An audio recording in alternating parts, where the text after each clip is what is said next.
સ્વામિનારાયણ ભગવાન જ્યારે ગાયકવાડ સરકારના રાજમહેલમાં પધાર્યા અને ગાયકવાડ સરકારે કહ્યું, પ્રભુ મારે તમને ભેટ આપવી છે, શું આપું? તમે માગો એ આપું. ત્યારે સ્વામિનારાયણ ભગવાન બોલેલા, મારે બીજું કાંઈ માગવું નથી. સરકાર નારૂપંત નાનાનો હાથ ઝાલ્યો અને કહ્યું, સરકાર એમના હાથમાં હાથ મૂક્યો, આ નારૂપંત નાનાને મહાપથારી સુધી છેલ્લા શ્વાસ સુધી તમે સાચવજો. હું એમનો હાથ તમારા હાથમાં આપું છું. બેઠેલા સંતોને હરિભક્તો તાજુબ પામી ગયા કે મહારાજે આ શું કંઈ કોઈ તાલમેલ નથી પ્રસંગને એને. અને નારૂપંત નાનાનો હાથ ગાયકવાડ સરકારને સોંપ્યો અને કહ્યું કે આને તમે સાચવજો. નારૂપંત નાનાને ખબર નથી પડી કે આ શું કરી રહ્યા છે. એ વાત પતી ગયેલી. ત્યાર પછી 10 વર્ષ પછી ગાયકવાડ સરકાર માધવરાયજી કરીને વખતે હતા. એમને 2 પત્નીઓ હતી. રાજગાદી માટે ઝઘડો ચાલતો હતો. નવી પત્નીના પુત્રને ગાદી સોંપવાની હતી અને જૂની પત્ની હતી જે એમની, એણે પોતાના પુત્રને ગાદી મળવાની નહોતી. આ જૂની પત્નીએ સરકારને મારી નાખવાનું કાવતરું કર્યું અને એમાં નારૂપંત નાના સામેલ થયા. 7 જણની ટોળકી, 7 જણ આમાં ઇન્વોલ્વ હતા. કાવતરું ખુલ્લું પડી ગયું. ગાયકવાડ સરકારને ખબર પડી ગઈ. એમણે 6 જણને સામે ઊભા રાખીને બંદૂકથી ગોળીથી ખટાખટ ફૂંકી માર્યા. 6ને મારી નાખ્યા. નારૂપંત નાનાનો વારો આવ્યો અને નારૂપંત નાના સામે ઊભા રાખ્યા અને કહ્યું, નારૂપંત, સ્વામિનારાયણ ભગવાન આ મહેલમાં આવ્યા ત્યારે તમારો હાથ મારા હાથમાં સોંપ્યો હતો અને કહ્યું હતું કે આ નારૂપંત નાનાને સાચવજો. હવે મને ખબર પડી કે મને કેમ આવું કહ્યું હતું. તમે મારા આટલા વિશ્વાસુ માણસ થઈ અને તમે મને મારી નાખવાના કાવતરામાં તમે સામેલ થયા.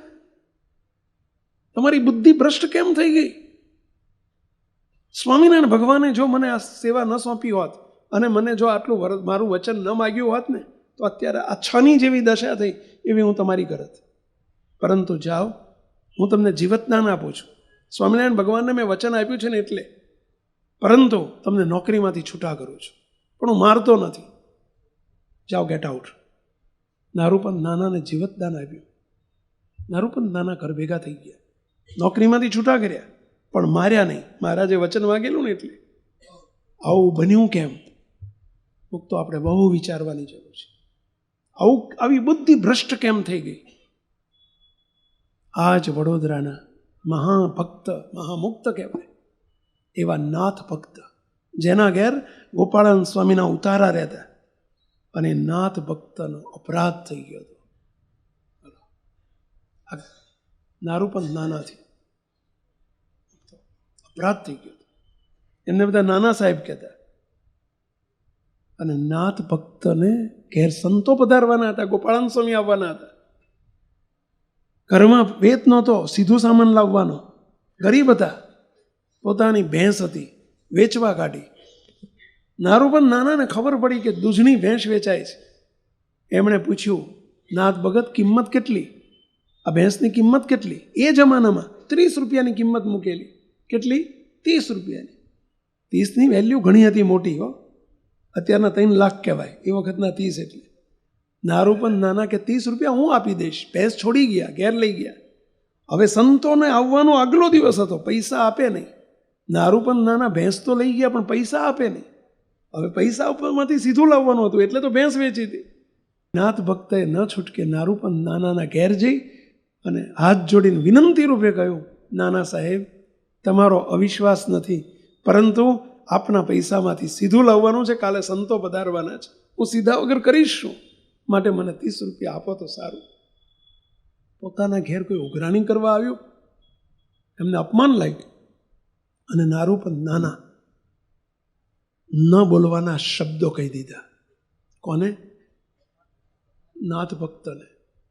એમ તો સમજશો તારા મનમાં, એમ કરીને ટૂંકારા હુંકારા કર્યા. ખૂબ અપરાધ કરી નાખ્યો.